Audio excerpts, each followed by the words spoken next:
good morning or good evening. Well, I just got a ticket because we're running late. I was speeding up, but you believe I couldn't make it. We're very sorry. There's been some technical issues going on, and we are hoping to find you well here in the show. We have David Pyke from Australia. Hello, David. And Ken Ludden from the United States. And I'm Pipo Tafel. Hello, Ken from Germany, Cologne. So, everybody, how was your week?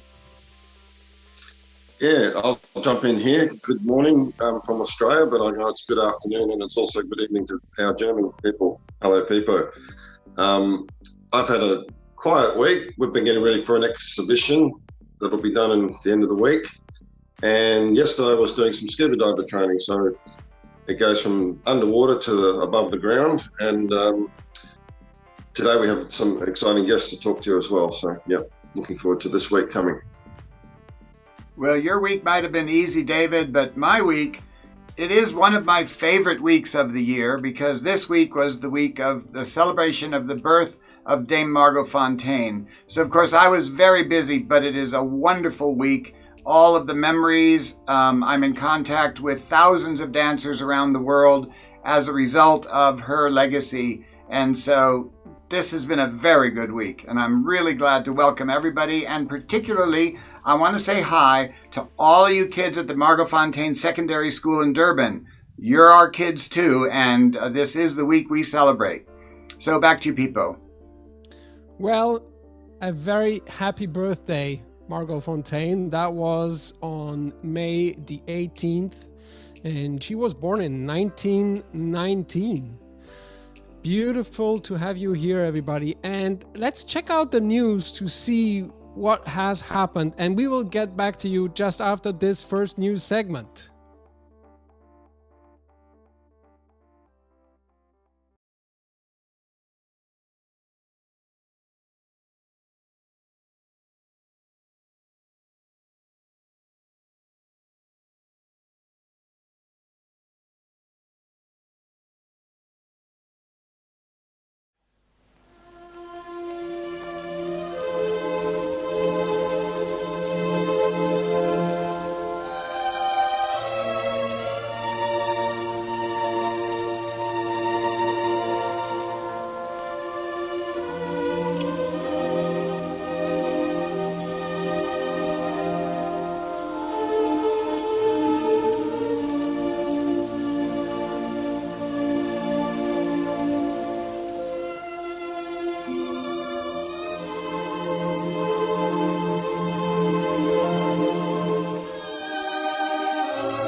Dame Margot Fonteyn is perhaps the most famous and influential ballerina in history.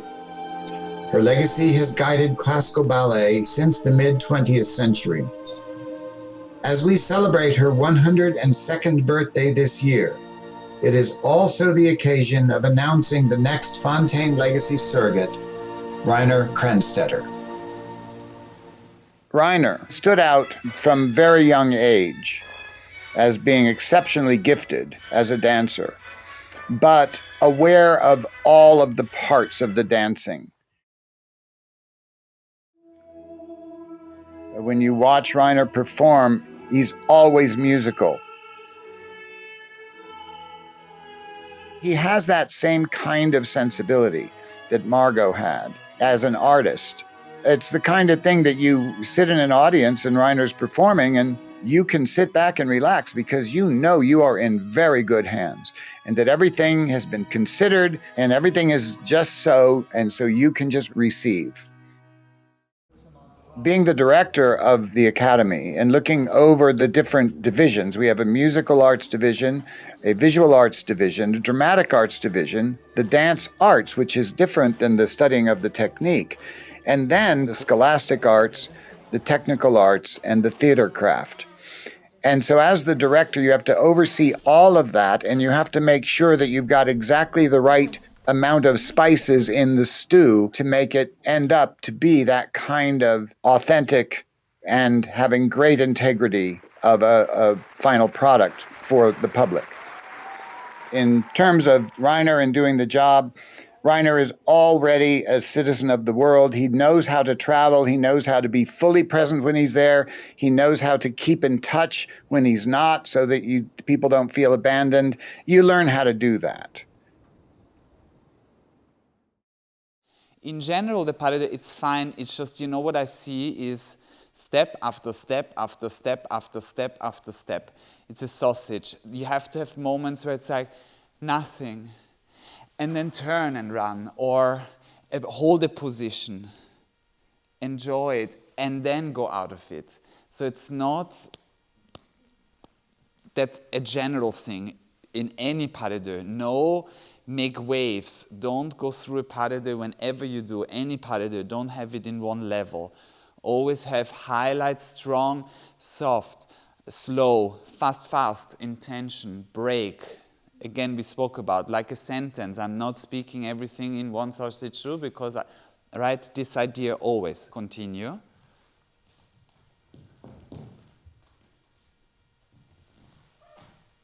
Good. And then he also knows how to respect and celebrate when there are things that others can give him to make enriched in what he does. And I am just thrilled that I can pass on this legacy when it's time to somebody so capable of carrying it forward.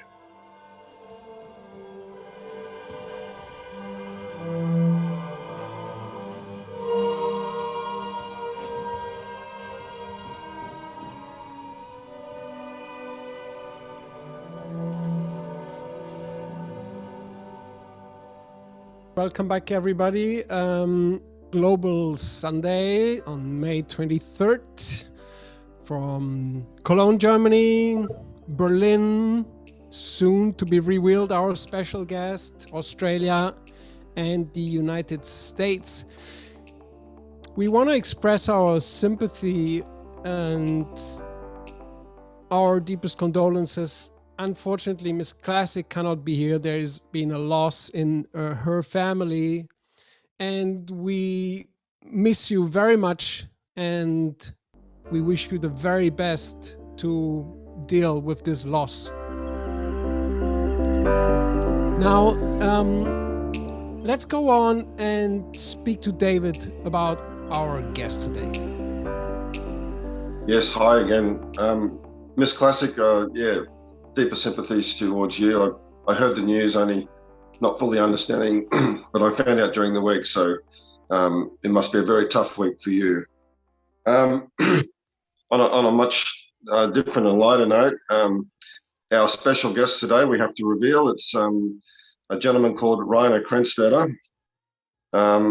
I got to know this man, particularly a couple of years ago. I went to Edinburgh and watched him dance. So he's a prima ballet dancer, and he's a former Prix de Lausanne winner, which is very prestigious.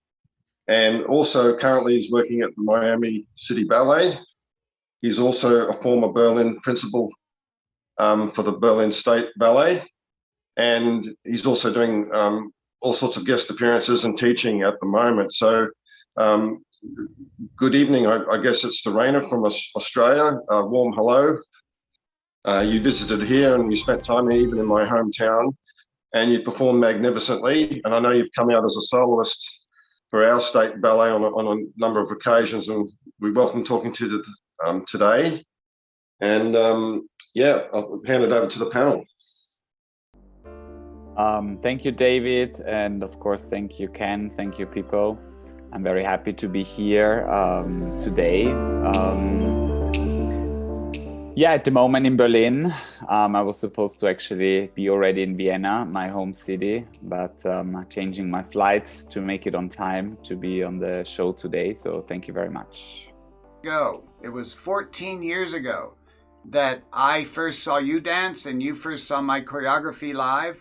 And it has been a wonderful trip ever since then. It's so good to have you here. And in particular, in honor of Margot Fonteyn's 102nd birthday, that we are making a very, very important announcement about your position. Just so everybody out there watching knows, in case you thought I was 18, I'm actually a bit older than that, and I'm not going to live forever. And one of the very important things about the arts is that we have continuity, that we keep going. Tenacity is the greatest attribute any kind of an artist can have. And so through a long selection process, we are announcing in honor of Margot's 102nd birthday that you, Rainer, will be my successor when I retire. I'm hoping in 15 years, it might be 10, might be next week, just so get ready. But when I retire, Rainer will be taking over. As I mentioned, he and I have worked together for 14 years. And this is a very, very important announcement for the world of ballet, and also to be able to teach him everything he needs to know. He is also now officially our Associate Artistic Director for Margot Fonteyn Academy Worldwide. So congratulations, Rainer. And like I have said often, I could not feel more secure in the future in the hands of the ballet world to be in your hands.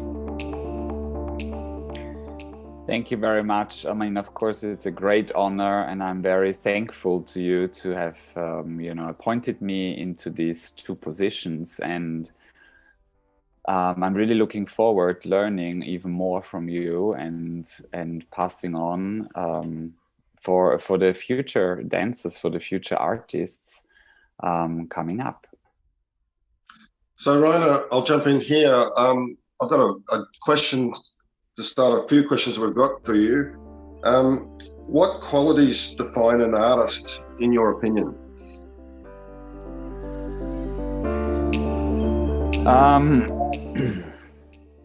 The quality of artists. So what makes you an artist? I think lately ballet, not just lately, I see it already for a couple of years. I do think that ballet is suffering a little bit from the quantity rather than the quality. It became very sportive. It became very acrobatic. It just matters nowadays who is jumping the highest, who is turning the most, who is kicking the leg the highest. And I see this more and more. It was usually you saw this in competitions, or you would see it in gala performances, but now I even see it in the full-length ballets more and more. And I hope and I wish to also contribute towards it, to because for me, I always started to dance. I mean, I started to dance because I wanted to be a role, and I wanted to be a different person, and I didn't want to be Rainer, and I wanted just to I couldn't care less if I was a prince, a peasant, a tree, or a frog. You know, I just wanted to be someone else, to transform. And yeah, of course, it needs to have the technique, and you need to be able to do the turns and everything. But I think being an artist and or artistry and the qualities really transforming into your part.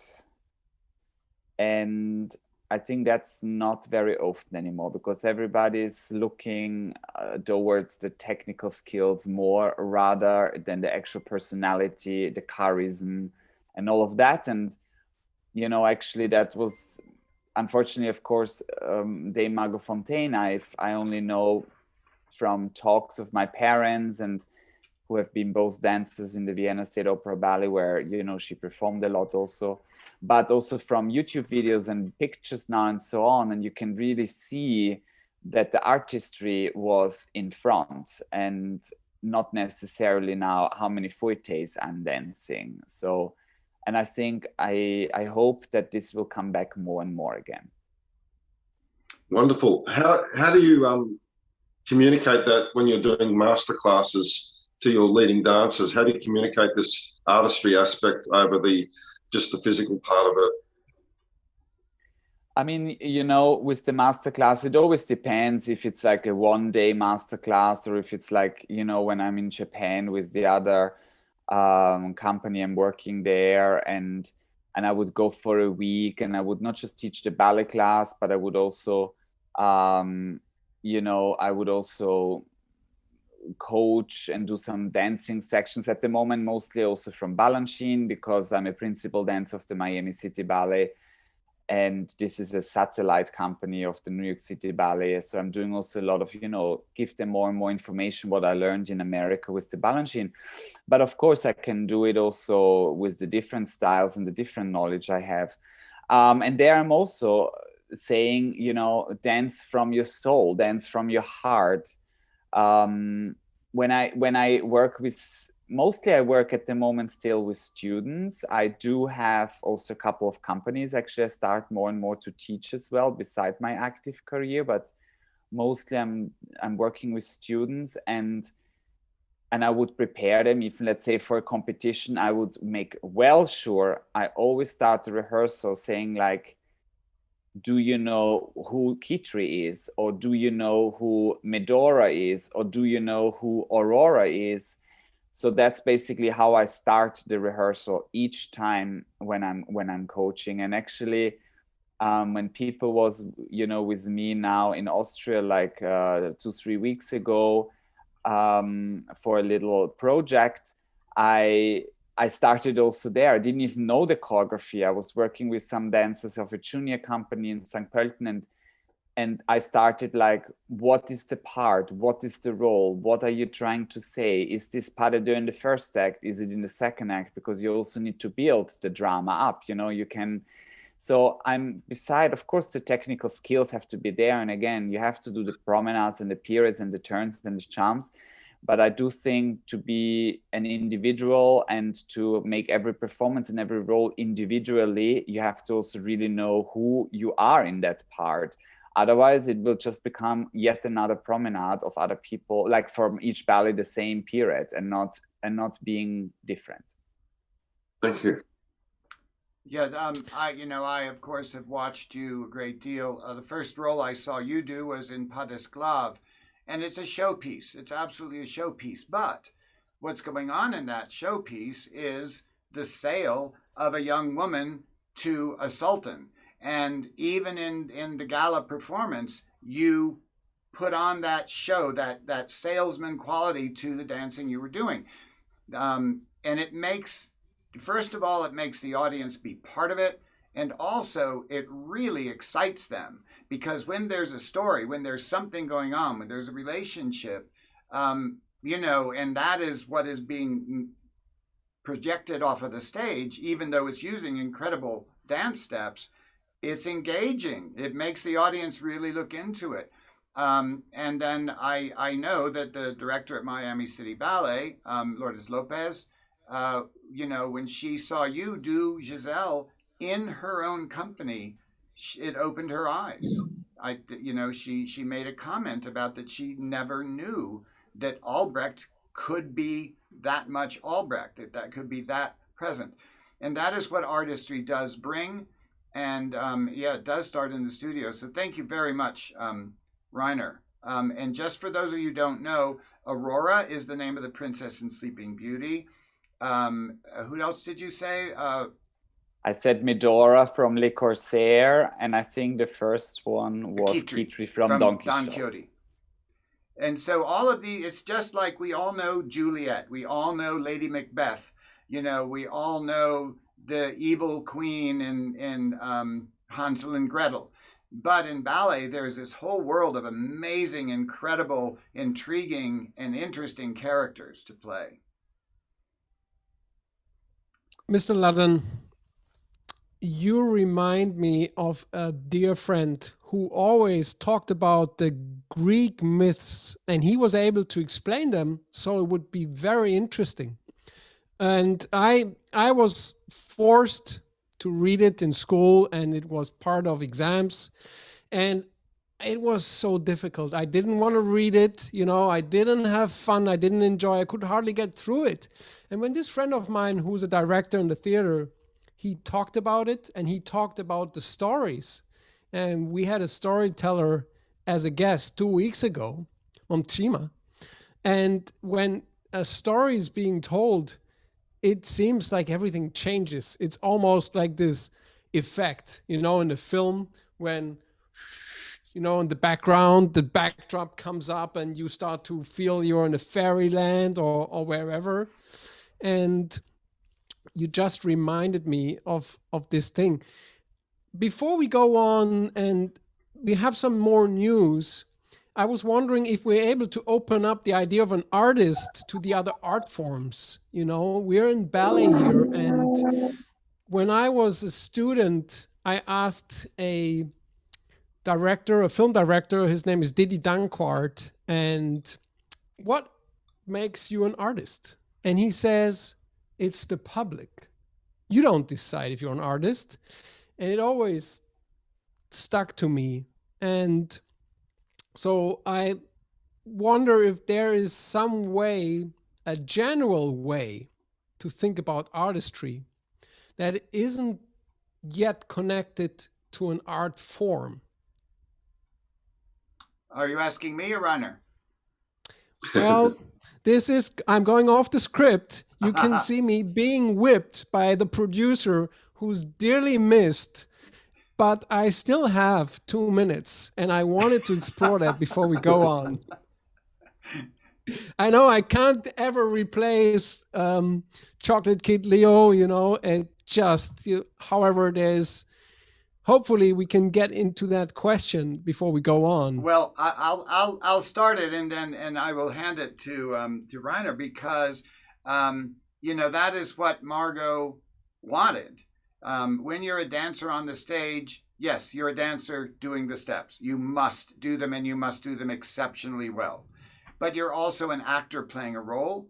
You're also a musician playing the music that you hear with your body. It's as if your body is a piano or a violin. You play that. Violette Verdi, the great French ballerina, said when we would get up to dance, she'd say, okay, now sing your aria, and we would be dancing. Margot wanted to bring all of that together. You are a color. You are a line going across a picture that is the stage. So that's what the Academy is. Rainer, you might, I would be interested to hear your view of that kind of all-inclusive thing, because it does make, the horn player and the painter and the sculptor and the actor and the dancer all have something in common. So I'll leave that then with you, Rainer. Good. How long do I have until we have the next break?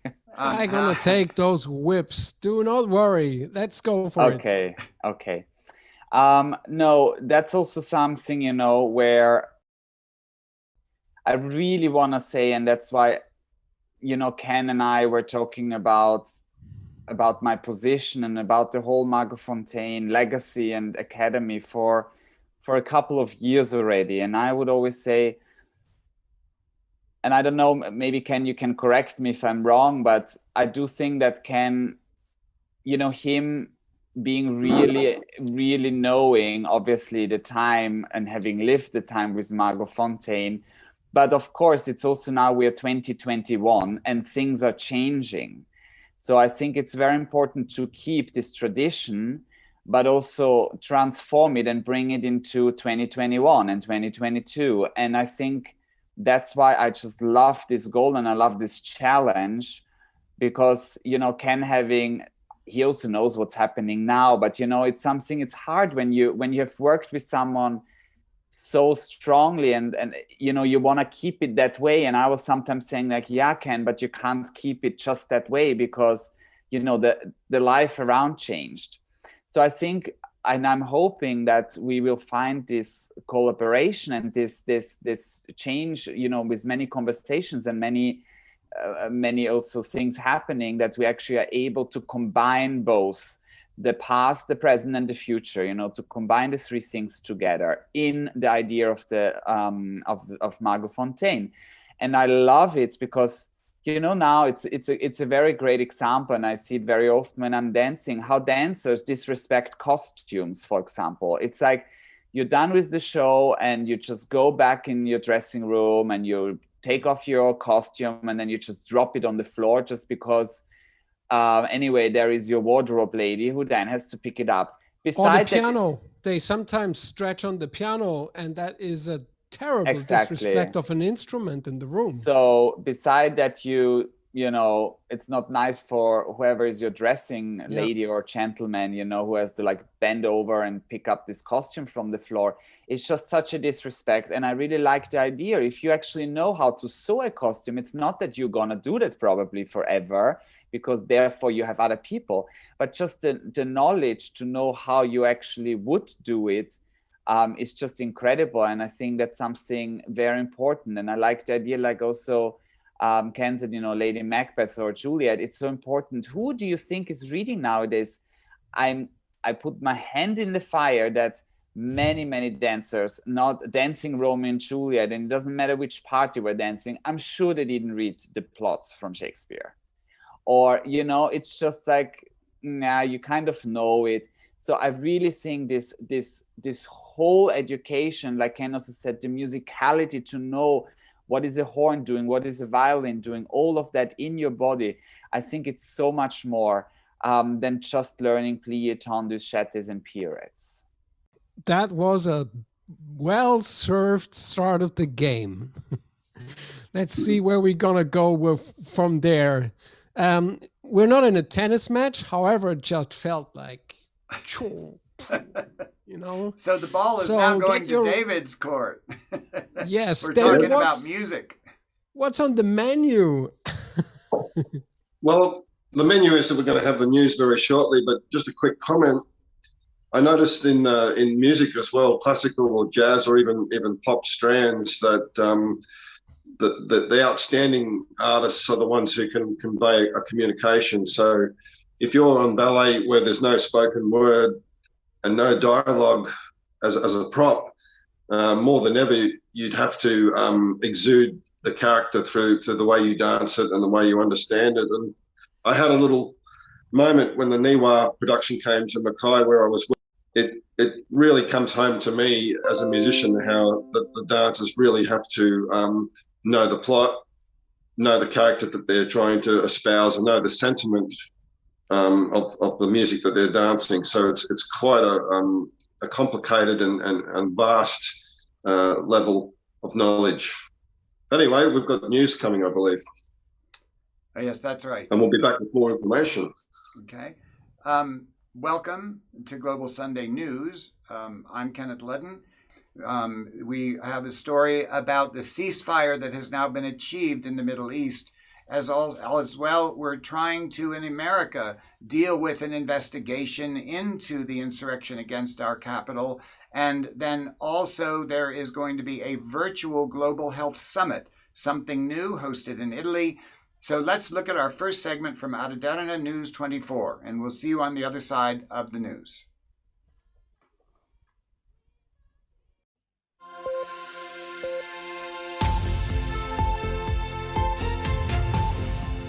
We start off today's coverage with some hopeful news in Hamas. Following 11 days of intense fighting and hundreds of civilians' deaths, Israel and Hamas have agreed to an Egypt-brokered ceasefire. The truce between Israel and Hamas, mediated by Egypt, began today, bringing a potentially tenuous halt to the fiercest fighting in years. There was calm over the skyline in Gaza City early Friday morning after Israel and Hamas agreed to cease fire across the border, a potentially tenuous halt to the fiercest fighting in decades following days of destruction and attacks.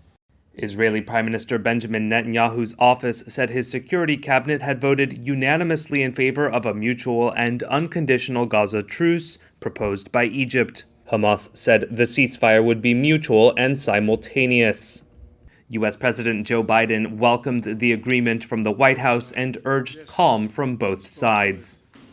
The United States committed to working with the United Nations, and we remain committed to working with the United Nations and other international stakeholders to provide rapid humanitarian assistance and to marshal international support for the people of Gaza and the Gazan reconstruction efforts.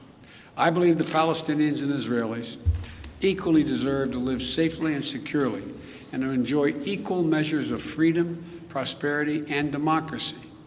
My administration will continue our quiet and relentless diplomacy toward that end. Amid growing global alarm at the bloodshed, pressure had been mounting for days for a halt to the fighting. On Wednesday, President Biden urged Netanyahu to seek de-escalation, while Egypt, Qatar, and the United Nations sought mediation. Egyptian President Abdel Fattah al-Sisi had ordered 2 security delegations into Israel and the Palestinian territories to work towards upholding the ceasefire, Egyptian state TV reported. Since the fighting began on May 10th, health officials in Gaza said 232 Palestinians, including 65 children, had been killed and more than 1,900 wounded in aerial bombardments. Authorities put the death toll in Israel at 12, with hundreds of people treated for injuries in rocket attacks that caused panic and sent people rushing into shelters. The violence was triggered by Palestinian anger at what they saw as Israeli curbs on their rights in Jerusalem, including during police confrontations with protesters at Al-Aqsa Mosque.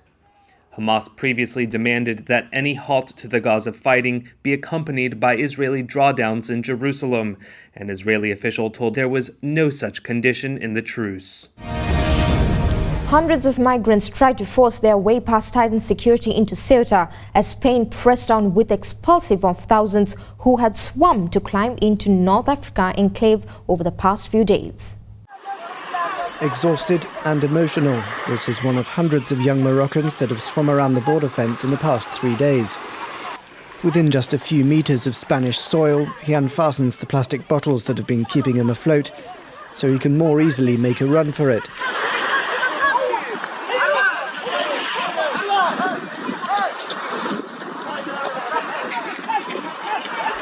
But it's too late. Begging not to be returned, the soldiers escort him to one of Ceuta's overflowing migrant reception centres. The Spanish authorities have now deployed more reinforcements to the tiny enclave, but some still tried to make the crossing, with one mother swimming over with her newborn baby strapped to her back. In Spain, it's illegal to deport minors, but the government says it has returned the vast majority of the 8,000 or so people that surged across since Monday, waved through by Moroccan border guards.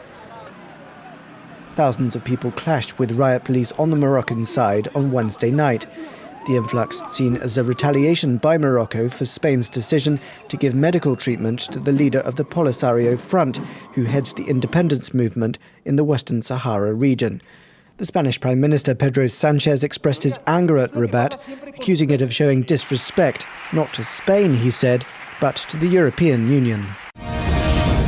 In an amusing turn of events, the Republican Party has decided to support the infamous Capital Commission.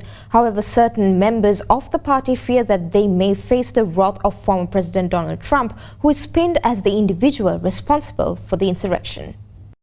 take back your party. House Speaker Nancy Pelosi on Thursday commended the 35 House Republicans who voted with Democrats to approve a bill to form an independent commission to investigate the deadly January 6th attack on the Capitol by Donald Trump's supporters, defying their party's leaders' attempts to block the commission and the former president's strong opposition to it. Outside the Capitol, at a press event to commemorate Cuban Independence Day, House Republican leader Kevin McCarthy got no questions related to Cuba. McCarthy, a close Trump ally, and Senate Republican leader Mitch McConnell worked to kill the bipartisan bill to establish the commission, which would be modeled after the panel that investigated the September 11th attacks. The bill now goes to the Senate, where its future was uncertain, but Pelosi expressed optimism about its chances in the other chamber. Republican Senators Lisa Murkowski and Mitt Romney signaled support for the commission, and on Thursday, moderate Republican Susan Collins told reporters that while she thought the House bill needed modifications, she thought, quote, a commission is a good idea. Republican Senator John Cornyn also left open the possibility of negotiating changes to the House bill. Republican lawmakers who vote in favor of the commission risk drawing the wrath of Trump ahead of the 2022 elections. That's what they fear. On Wednesday, Democratic House Majority Leader Steny Hoyer slammed Republicans on that point, and fellow Democrat Tim Ryan said House Republicans who opposed the bill weren't, quote, living in reality. On Thursday, Trump bemoaned the House vote in a statement saying, quote, the Democrats stick together, the Republicans don't. They don't have the Romneys, Little Ben Sasses, and Cheneys of the world. Unfortunately, we do. With Italy chairing the 2021 Global Health Summit, leaders joining the virtual meeting are set to adopt a joint declaration on the number of health issues included in the COVID-19 pandemic. On Friday, Italy, the chair of the G20, and the European Commission will co-host the Global Health Summit in Rome. Hosted virtually due to the pandemic, the summit is an opportunity for G20 and invited leaders, heads of international and regional organizations, and representatives of global health bodies to share lessons learned from the pandemic. This year's summit will build on the COVID-19 global response, a pledging marathon which last year raised $19 billion from donors worldwide for universal access to treatments, tests, and vaccines. Members in attendance will seek global cooperation for the prevention of future health crises, as well as upping the supply of COVID-19 vaccines. After the meeting, it's reported a Rome Declaration will be adopted, which will contain principles to promote international cooperation in the field of sustainable health. The declaration could also involve the voluntary sharing of intellectual property rights for vaccines. The European Parliament on Wednesday urged the EU to back a push for a temporary waiver on COVID-19 vaccine patents. Lawmakers voted to narrowly approve an amendment calling on the bloc to support the Indian and South African World Trade Organization initiative for a temporary waiver on intellectual property rights for COVID-19 vaccines, equipment, and treatments, while urging pharmaceutical companies to share their knowledge and data. EU leaders this month said they were willing to discuss patent waivers after U.S. President Joe Biden backed the plan. However, they call for more details while urging other major producers to first boost their own vaccine exports.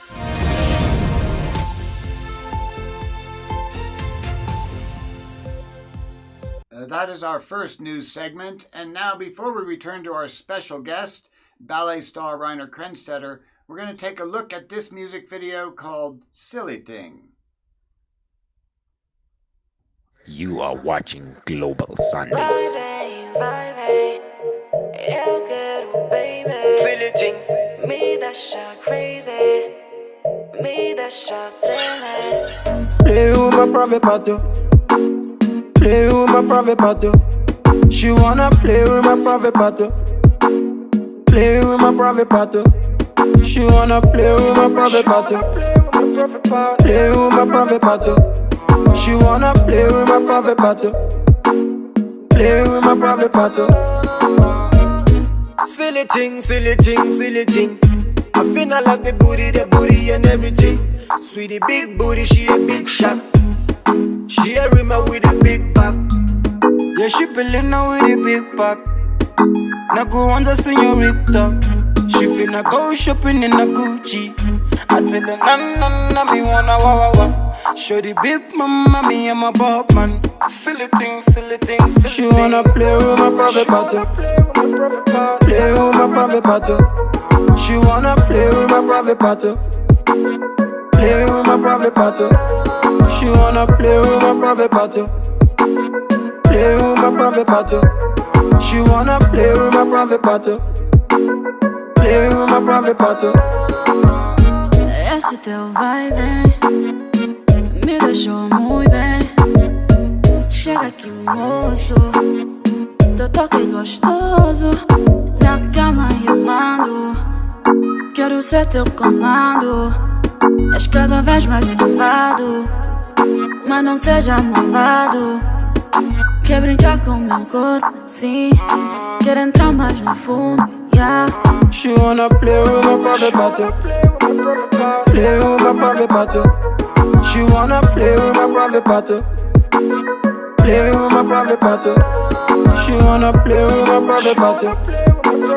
Play with my private party. She wanna play with my private party.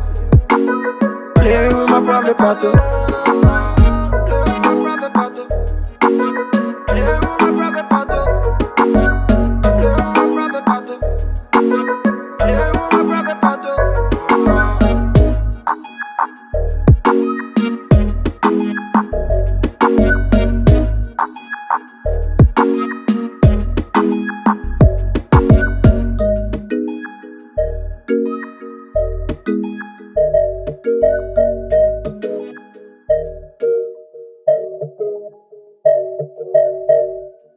Okay, welcome back everybody.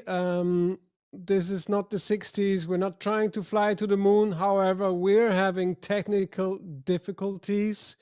And unfortunately, we will have to reschedule the interview with Rainer Krenstetter once we have returned from behind the moon, where there is no connection to the rest of the world. So any last words, Rainer? I'm looking forward for the next time. You know, it's like live theater. Sometimes things happen and we just have to reschedule. It's not a recorded thing, it's a live thing. So very sorry, of course. I'm also very sorry, you know, to Australia waking up so early for this and for me and being here. Thank you so much. But, you know, I'm sure everybody understands with the internet, it's out of our hands. So looking forward to seeing everybody soon. And I think it deserves a proper, you know, a proper talk and a proper broadcasting. Yeah, I think there's a lot of topics still to cover, a lot of material. Yeah. No, I was just saying, I think there's a few questions we still want to ask you, Rainer. And just before we go, also, yeah, you said before the show that you would like to come to Australia when the bubble and travel opens. So that's something that will be wonderful. So yeah, thanks for your time with us today. And thank you all very much. Thank you, Rainer, for making time. I look forward to our rescheduled interview where we can really get into depth and also show our viewers some video of your performance for people who haven't had the opportunity to see you dancing live. We will be doing that in the show. Okay, Pipo, back to you. Okay, so this was a short version of the Global Sunday, and we will make sure that we will be back and seeing you soon. Thanks everybody for being here today. Rainer, David, Mr. Ludden, and Miss Classic will hope see you soon in the Global Sunday. Good night, and good morning, and good day.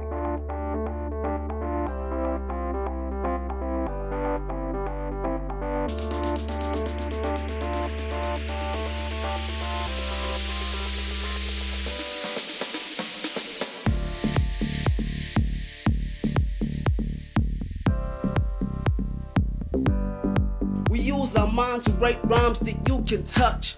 My feet stay planted on the ground. You want that soft pop shit? You better book another sound. Wafunda amabanga aphansi esibonise primary school. Wadlulela eMzuzele High School. Usishiye emhlabeni zingu 15/05/2021. ushiye emhlabeni udadewabo oyedwa nabashana ababili. Ulale ngokuthula, ulale uphumule nomdali omuhle. Allahu Akbar, Rahman to Allah Barakatuh. My name is William Bostick from New York City, and I'm sending my deepest sincere condolences to OTwo Oxygen. We love you, brother. We're gonna miss you. To his family and his friends, once again, I send my deepest condolences to you and at your time of loss. Peace. Yeah, man, y'all know what's going down. It's your boy Jay White, representing that gifted EMT, man, you dig. Right now, man, I gotta send my love all the way down to South Africa, man, with my man OTwo from Saints PMF, man. Sad news to hear that, man, my nigga had to go, yo. You already know. I'll see you again, man, on the other side, bro. But you might be gone, but you ain't that forgotten. Yo, my name is Raphael. I just want to send my condolences on the passing of OTwo. Condolences to friends and family. I used to do some of the clubs and stuff with them way back in the day. I just want to say, man, your music reached still up all the way up in Guyana, South America. So, you know, since PMF was international at least. You know, so sleep well, bro. Much love and respect from all the brethren up in Guyana. Yo, 7:30, man. Look, rest in peace to my man OTwo. Out of South Africa, the man was making dope music. You know what I'm saying? My condolences to his family. My condolences to my man Ludden. You know, we was all like brothers from way out. So it hurts to actually see that. You know, we lost another good brother, good talented brother at that, man. But you know, your legacy is gonna live on. You know. Hey, I appreciate everything that you've done for music, for the culture, your support of me and your support for good music, period, man. Just speechless right now. You know what I'm saying? It's crazy. But your legacy is gonna live on, man. Look, they're gonna hold you down out here, and they're gonna hold you down out on the other side of the country out there as well, man. So, look, we got you, man. Hold your head up and continue just looking down on us and keeping protecting us so we can continue the legacy movement that we're moving forward with. One. On the roof too much. So today we don't abuse the Dutch. We use our minds to write rhymes that you can touch. My feet stay planted on the ground. You want that soft pop shit? You better book another sound. We get down. I know the streets. Your raps got maps out. You've been looking all around. You want the crown. But why should I better you if next week they're going to put you in the ground? That's a waste of time. I'd rather blaze the wine with someone trying to raise them.